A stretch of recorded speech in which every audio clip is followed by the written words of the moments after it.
Okay, everyone, thank you so much for coming back from your lunch. So this is, of course, the time of our luncheon keynote, and I'm very honored to introduce you to Bill Mantell, who I understand has a very busy schedule and actually was told he had to be back today for this because he was flying around Canada on all different engagements. So we're very grateful that he's here. Bill Mantell, of course, is the Assistant Deputy Minister of Research, Commercialization, and the Entrepreneurship Division, which serves the Ministry of Research and Innovation and the Ministry of Economic Development, Trade, and Employment. Now, I have to say his staff, and I know some people of his staff speak very, very highly of him, so I think that says a lot about him, not only of his prowess in terms of all that he does for innovation, commercialization in Ontario, but also of how he is as a person.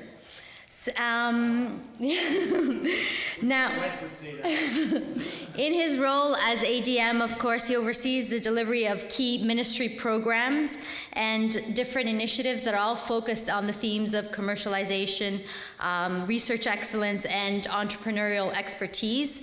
And his bio, as you can see, he's worked pretty much all over government on these issues.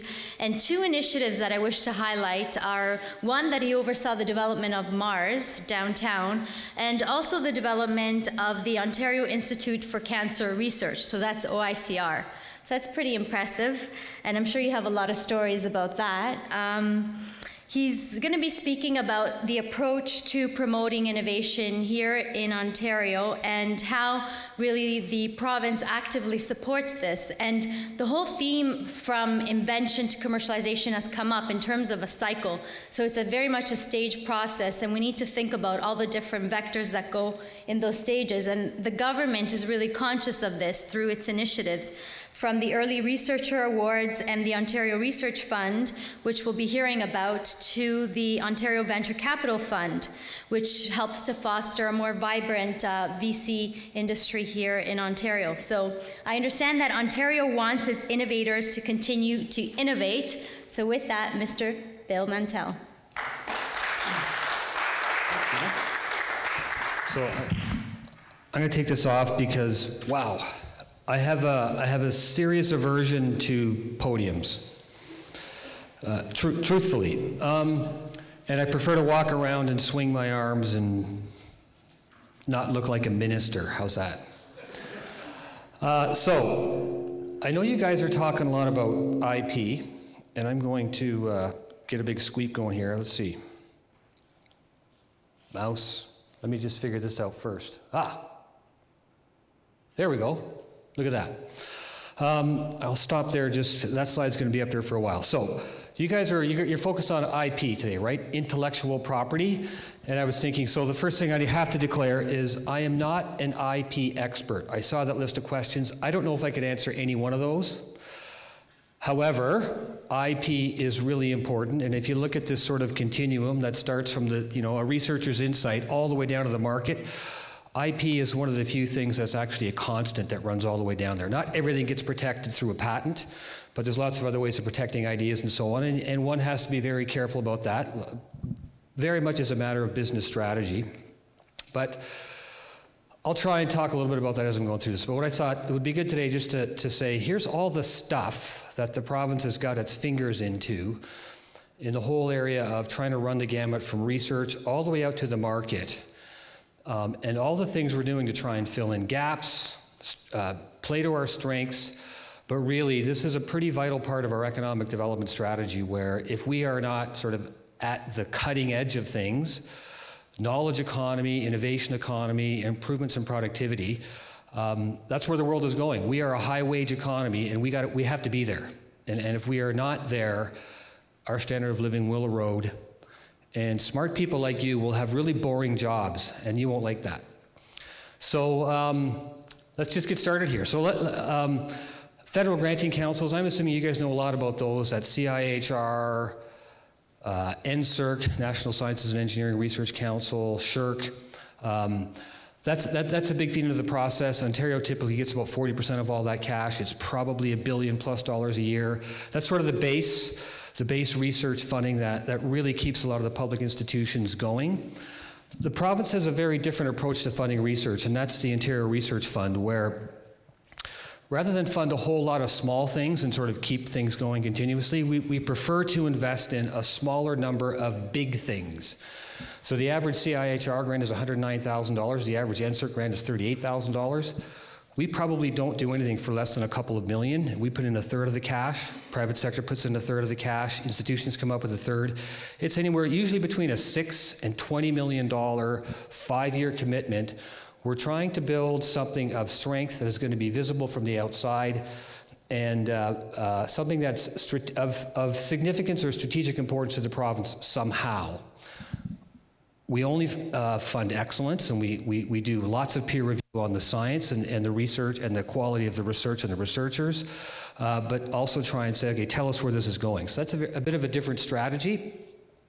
Early researcher awards, that's a very high volume thing, but really critical to the mid-level cadre of researchers. But our flagship really is the Ontario Research Fund, and that has both an operating side, research infrastructure side, and in a normal year, that's like $150 million. It's pretty substantial and pretty critical to the fabric of Ontario these days, the fabric of the public research enterprise.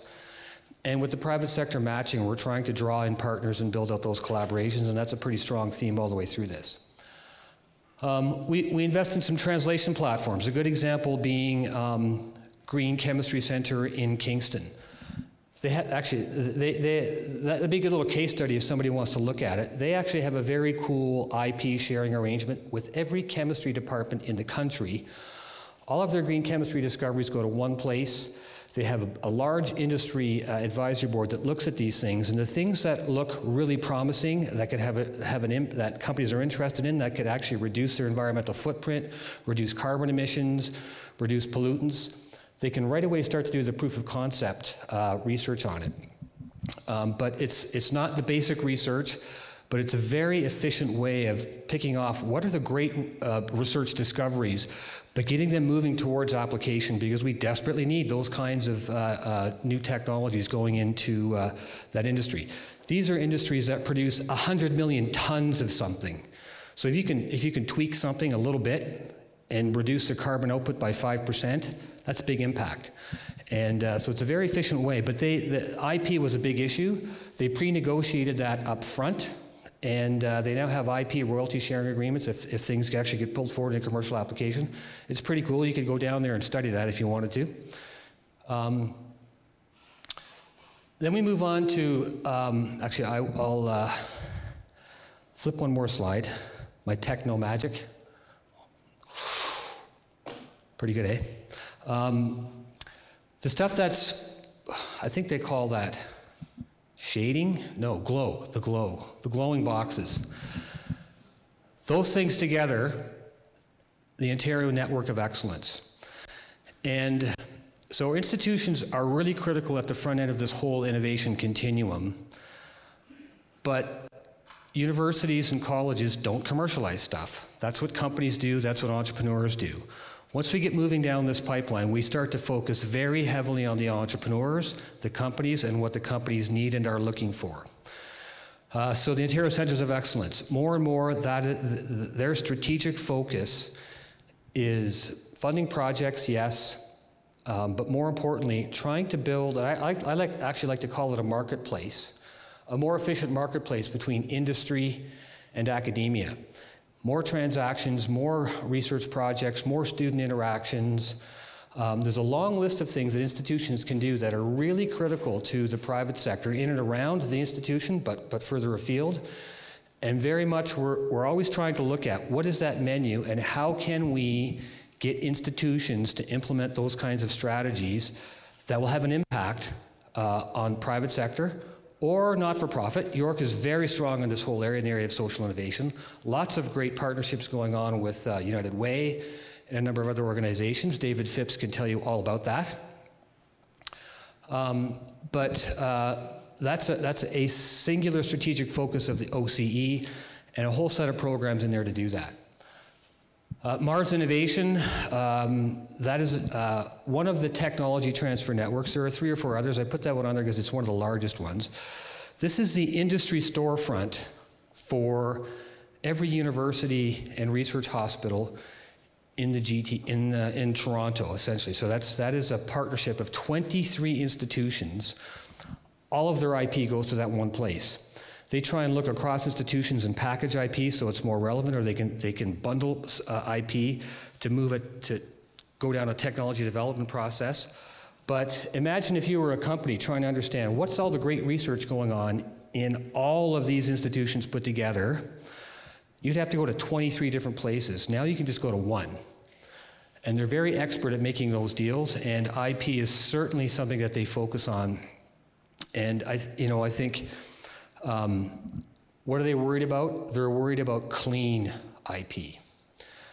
And I can digress for a moment, because the one debate that I'm often involved in is, institutional tech transfer policy. So some institutions, it's investigator-owned, some it's owned by the institution, some it's shared between the investigator and the institution. I actually don't think that matters. And there's a lot of literature out there, and there actually is no conclusive evidence that one is better than the other. It has far more to do with the disposition of the institution, and are they determined to get it out there? Do they make that transaction go really fast? Do they reduce the barriers to actually being able to make a deal with a company or whoever they're dealing with on the IP? That's a raging debate, and these guys are very good at it, and there are some very senior industry people in there that are running that, and that has really changed, I think, the trajectory of the commercial application for what is probably about $1 billion worth of health research that happens in Toronto, plus all the other research happening at the U of T, Ryerson, and I'm not sure if York is a part of Mars Innovation. Yeah, York. So it's a big, sophisticated organization that has great tentacles all the way back to all those institutions. It has really had a big impact and continues to have a big impact. So they do a lot of health, so therapeutic discoveries, drugs, medical devices, where IP is absolutely critical, and making sure they have clean IP. Just to further that digression, when I started in this business maybe 11 or 12 years ago, I don't think things were nearly as healthy as they are today. My sense is universities really understand IP. They understand the notion that you have to make sure that the grad student doesn't go back to Brazil without signing off on the IP if there's a piece of IP that was produced and they were a part of it. They know how to produce clean IP. Some institutions, I think, are far more open and do want to get it out there faster, and you can tell. But more and more, I think, institutions are going in that direction, and that is a great thing in the humble opinion of this bureaucrat. So, research, industry academic collaboration, a number of tech transfer networks to make a better marketplace between institutions and the private sector. Moving on to Mars, sector innovation centers, regional innovation centers. That is a set of organizations, and I'm going to go through that in more detail with a bunch of slides real fast later, but that is about how do we help companies? And by the way, get out of your minds, and I love to bust this urban myth, there is not a whole bunch of free government money around for companies. It's not true. There's a very few, very targeted things that governments do. More and more, we are putting our dollars out through market mechanisms, venture capital or risk capital.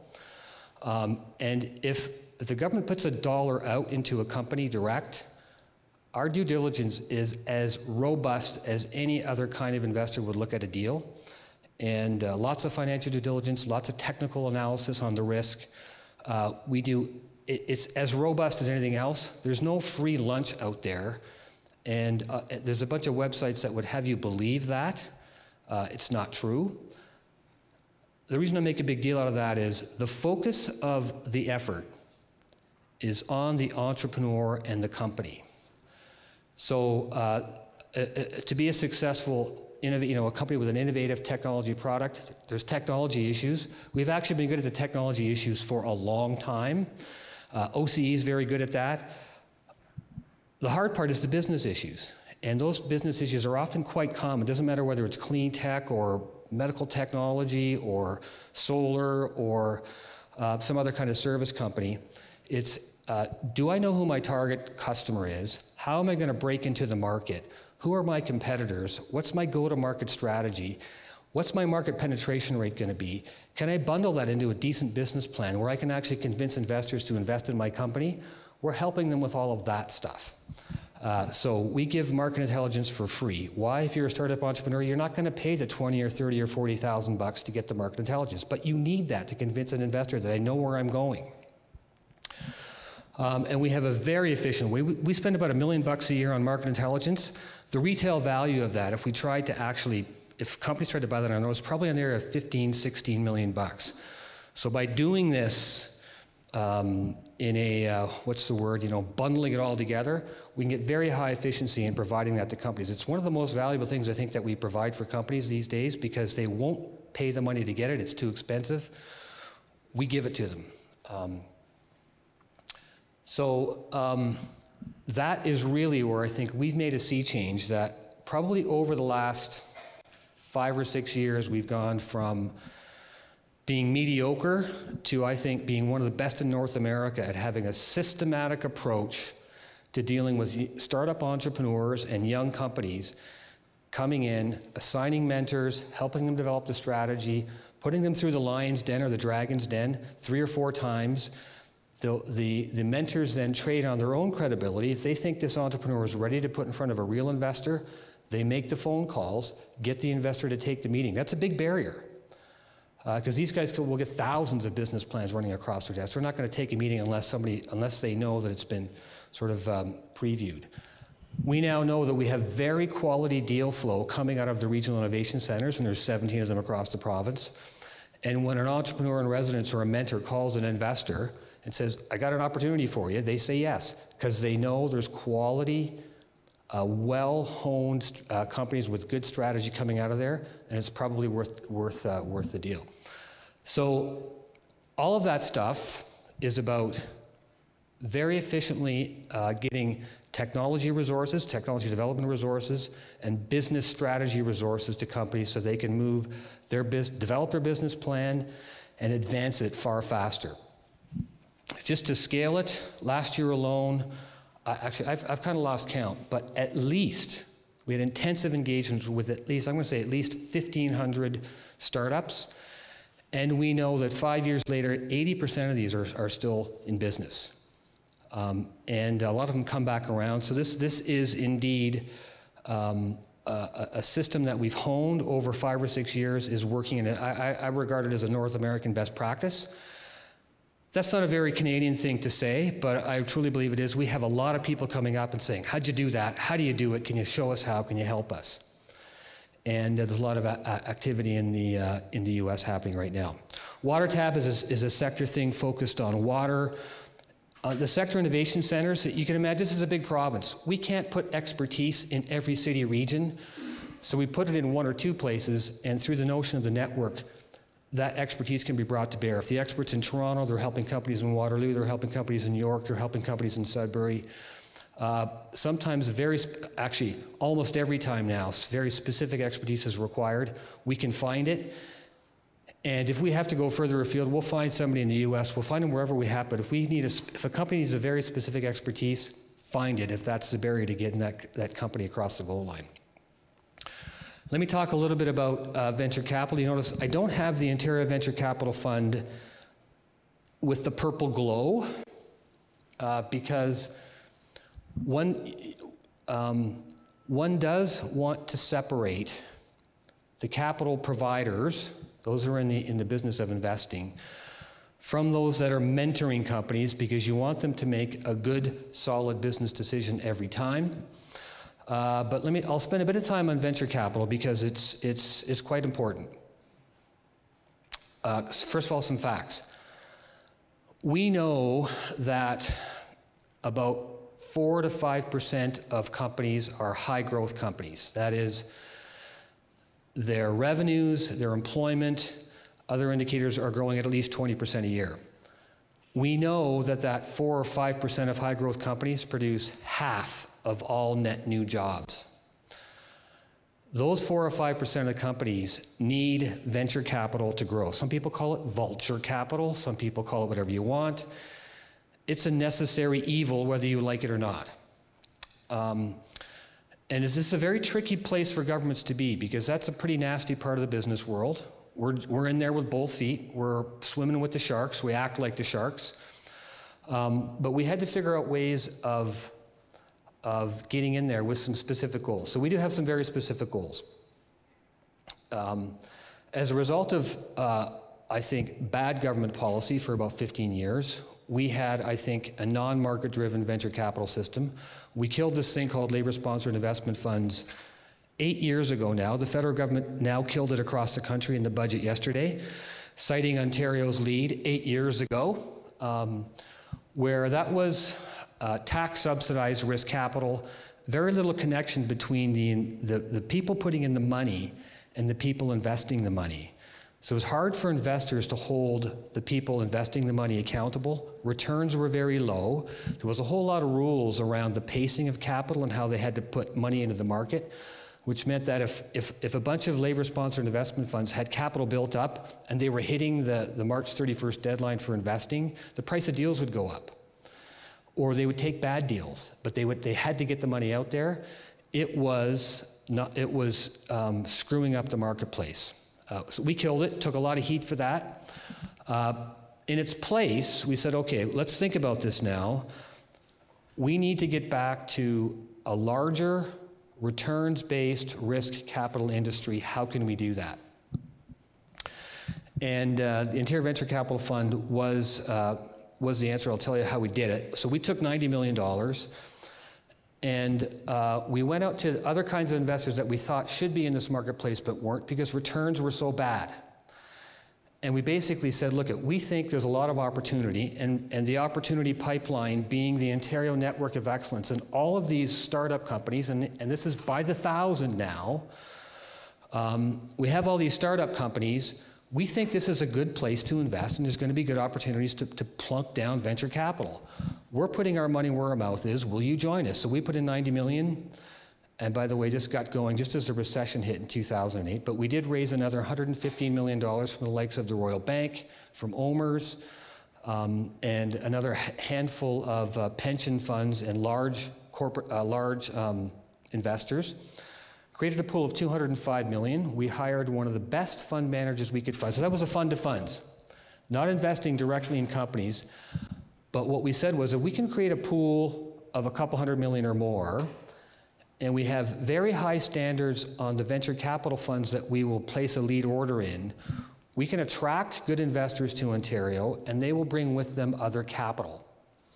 So the idea here was take that 205, be the lead order investor in underlying venture capital funds. With the lead order, they could then shop around North America and get other people to put in those venture capital funds.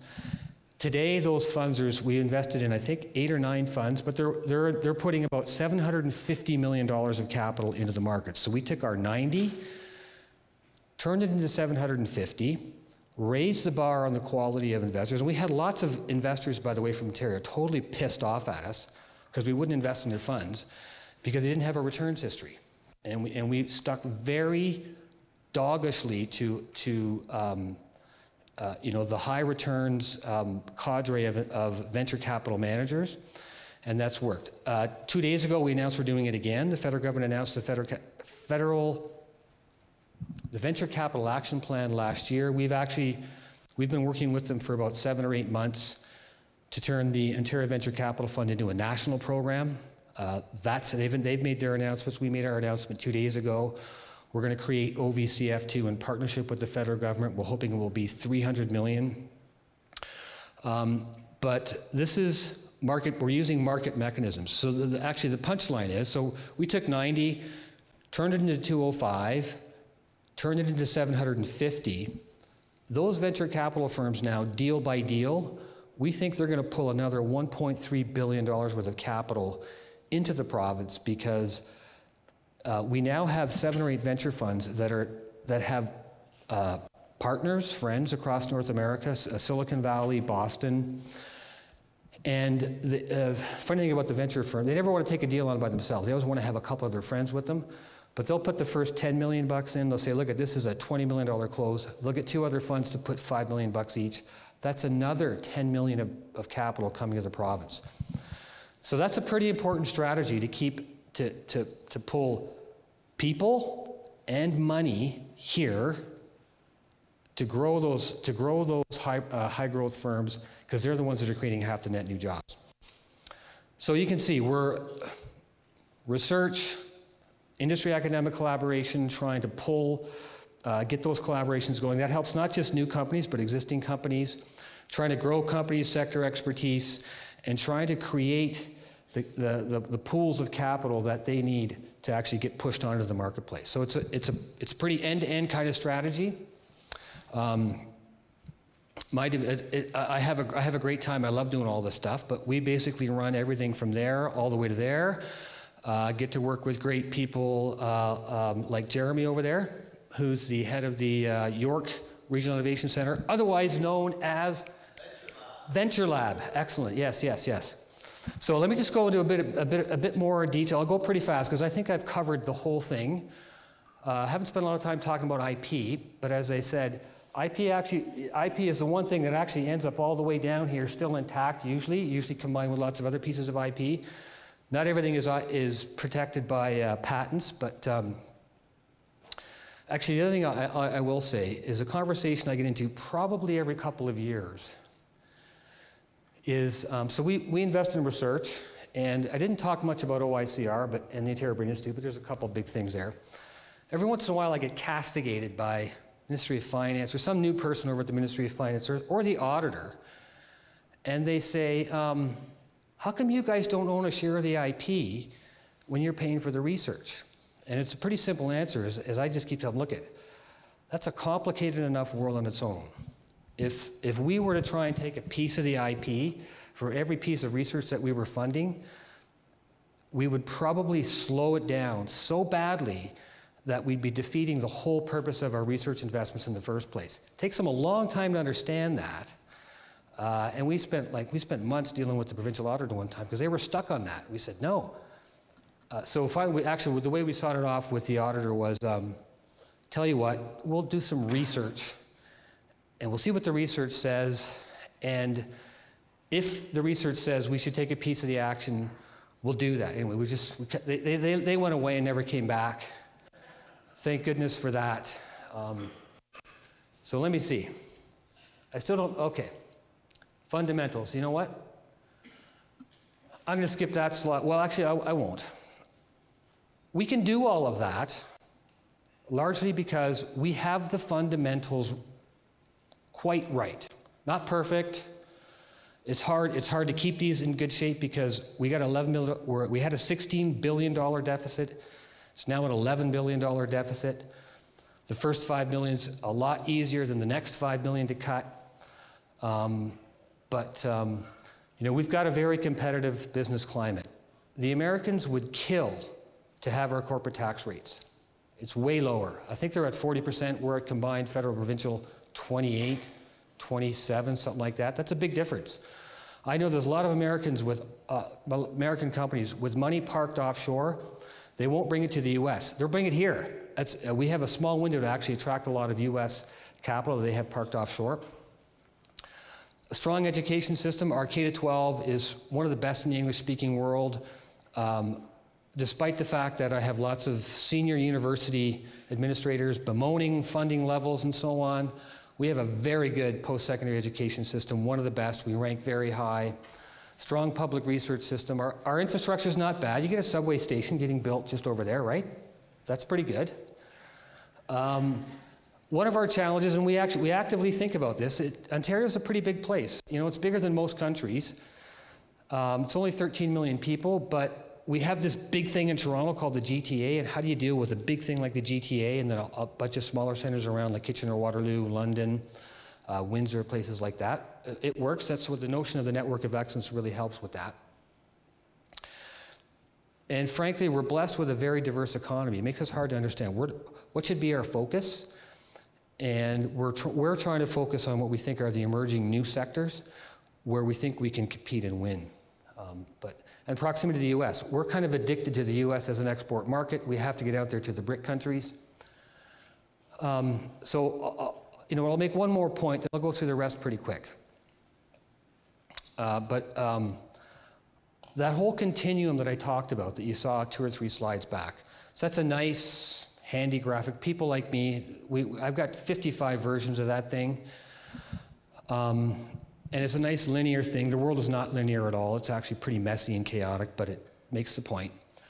That pipeline, though, doesn't exist in one place. It actually exists everywhere. And our challenge was, how do we work on that pipeline and sort of get it right? And I can't do it from my perch in Queen's Park. And at one point, we were on this thing called, you know, the Michael Porter cluster theory of the world, where you can sort of figure out where you have industries that are sort of doing better than average.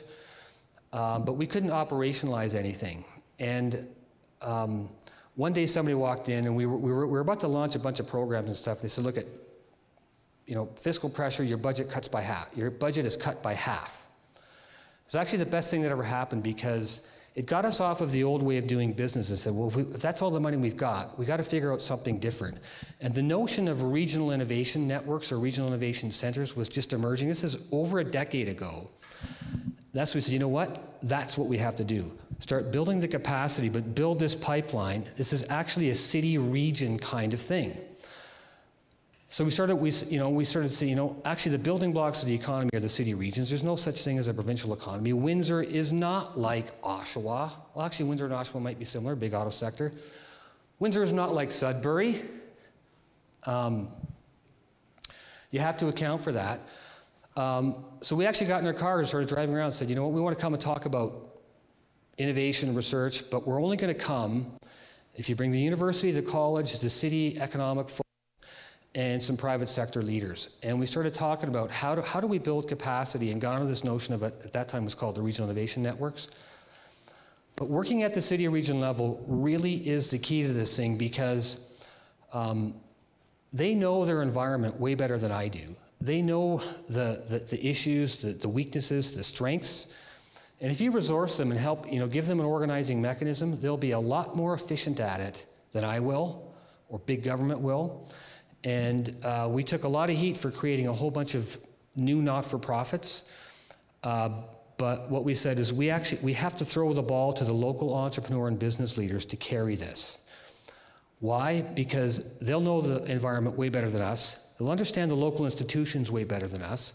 They'll navigate all this stuff way better than we could from Queen's Park. You know, in the bargain, and let me just go to the next slide. This one. Harness the energy of the local. I get a whole bunch of free energy. Why? They are vested way more than I am in the Waterloo region or in the Kitchener region or in the New York region. They're going to work really hard to make this work, because A, we're resourcing them, they want to show results, but B, they know they can raise everybody's watermark. There's a whole lot of free energy that we're getting by harnessing that local energy and local talent and local entrepreneurs, and a whole lot of free knowledge. This has actually been, I think, the linchpin in how we've been able to work this. And you know, the alternative is, I don't know, do some grant programs or something. I don't know what it is. But build capacity, throw the ball to the entrepreneurs, get them to build the entrepreneur communities. And when you can pull those communities together, they invest in each other, they help each other, they create peer networks. When the ball starts spiraling up, more capital comes in. And we can see those city regions that are on our trajectory where, you know, the resources we're putting in is flat, but the results are growing, keep growing. So we get a line like this, our returns keep getting bigger, our resources are flat. That's a pretty good deal for us, and for you guys, actually. So that's the key. To me, success is if you can build the community of early stage startup companies, give it a focal point, that is the energy and ideas. That's when the big companies start to come, and the thick networks that go startup, medium-sized, large companies start to build. Jeremy can tell you what he's doing here, because he's on that trajectory now, and it works really well. So that is probably the most fundamental thing about this business. people's connections are local, work locally. So I just talked about that. So Network of Excellence, it's 17 regional innovation centers. The Ontario Centers of Excellence runs the industry academic collaboration, strategic thrust networked across those 17 centers. MARS runs the business acceleration thrust networked across those 17 centers. We have a governance piece, that's us, MARS, OCE. We actively talk about how do we make this better and manage the progress of these things. And we were a bit confused in our first, we're sort of on version 2 or version 3 of this thing called the Network of Excellence. When we broke it down into governance and understood the delivery structure was going to be a couple of provincial organizations and a number of regional organizations, it takes a long time to build the delivery capacity and create organizations like Venture Lab or Communitech. So you can't do that every year. You can put some pressure on that maybe every 5 or 6 years, but it's very disruptive. The programs and services, that's where you can revolve things really quickly. So the entrepreneurship program we have today is not like it was 5 years ago. It's maturing in each region as they're maturing. Breaking it down into these 3 pieces really allows us then to sort of dial these things up or dial them down as we need to. And I think was a really big leap forward in understanding how to get success. There's a map, 17 regional innovation centers. These are the focal points for entrepreneurs in those communities. Create the focal point, actively manage and build the community. Once that community takes root and starts to invest in itself, starts to attract capital, starts to attract the big guys, good things happen. And there's a bit of a recipe there that we have that's happening. Some are very mature, some are at the earlier stages. It takes about 10 years to get to the point of, I think, where the resources, you can say, you know what, we can flatline the resources, but the results will continue to grow. And there's 3 or 4 that are at that place where they're showing us graphs of output of startups and so on. They're growing, resources are flat. So 17, and here's the menu of stuff that we can do with companies. You'll notice about half of it is technology. The other half is stuff around the business issues, education, advisory, but strategy and capital. And not every region does everything. It's a menu. You guys pick off the menu. We'll fund what you need, what's really important. And that works pretty well. And the impact. So since about 2007, 3,100, that is actually very conservative. We're probably way over 5,000 by now, because we don't have this year's results on it. But leverage about $1.6 billion, in capital.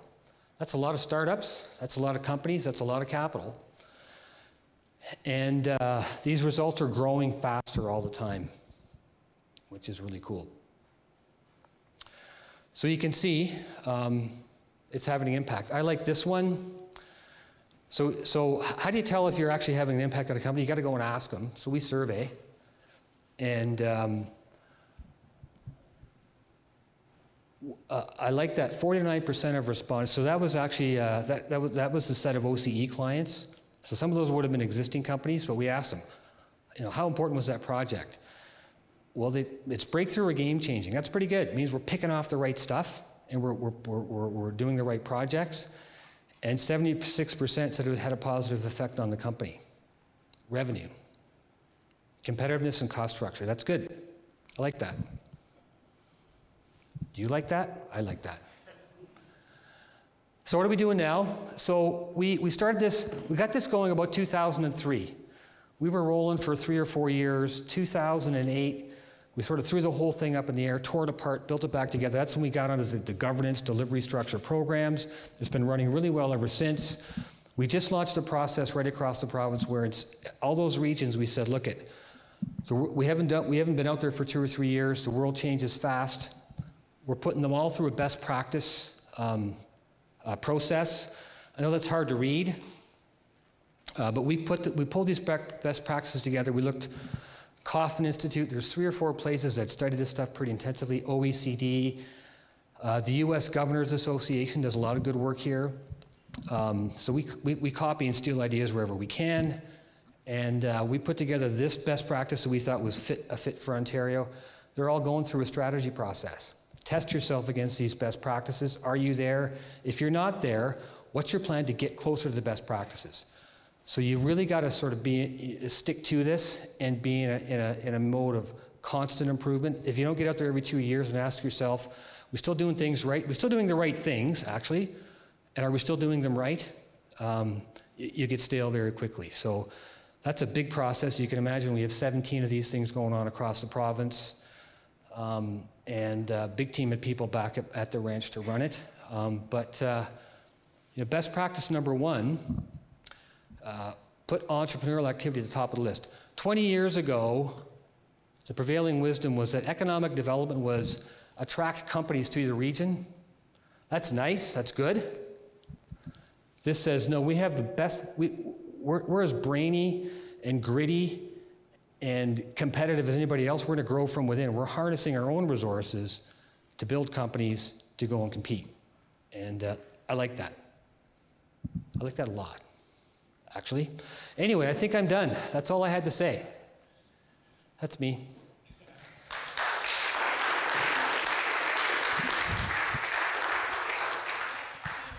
Sure, I'm happy to take questions. Any questions? Thanks, Bill. Could you go back to the slide showing your linear, which we all agree isn't, I can but try. It's very useful.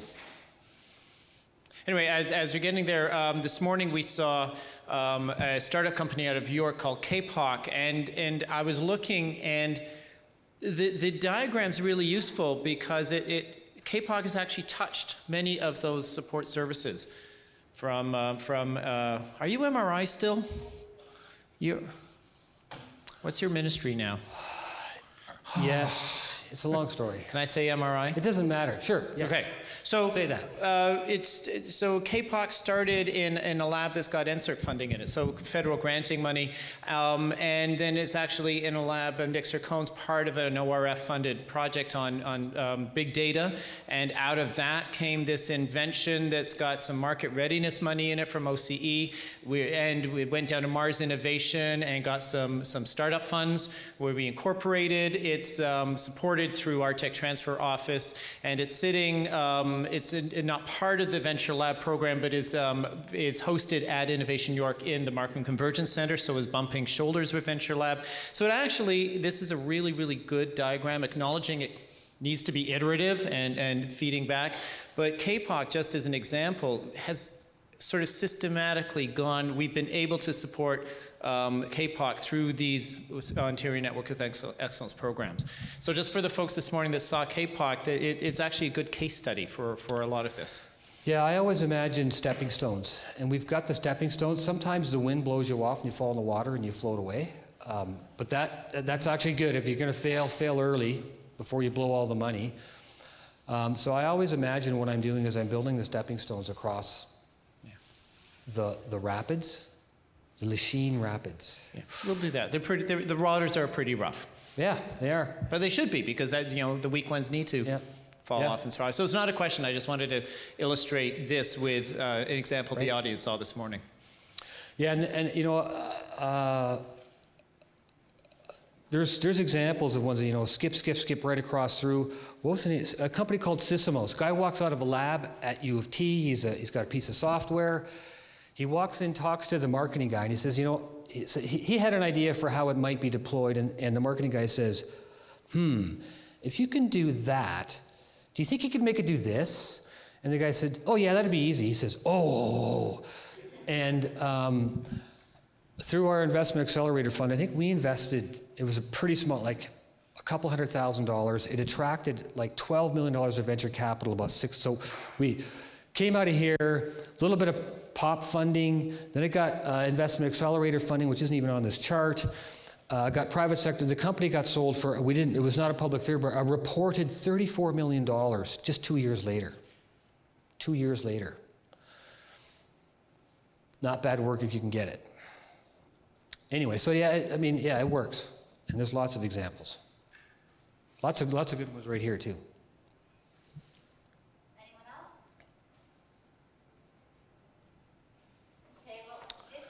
Thanks very much. Thank you to you. Thank you. I'll take that and say thank you properly. I thought that was a very passionate account, and I'm encouraged to say that under your leadership, Ontario's in good hands. I hope so. So, because I think you get it. Actually, I'll say one more thing. Yeah, we're touching all of this. We could not do this if we weren't really well connected to the people like Jeremy, the people at Mars, the people at OCE. When we have a question, we get right down to the front line and ask, because we're not at the front line, they are. I think that's a big strength of how we've been able to build this. We have to view ourselves as a partner, as an enabler, and a helper for city regions to hit their goals. And that I think is the difference between here's some money, show us. No, we're in there, sleeves rolled up. So this is the work of hundreds of people, actually, hundreds all over the place. It's great. Well, a big round of applause once again. Thank you.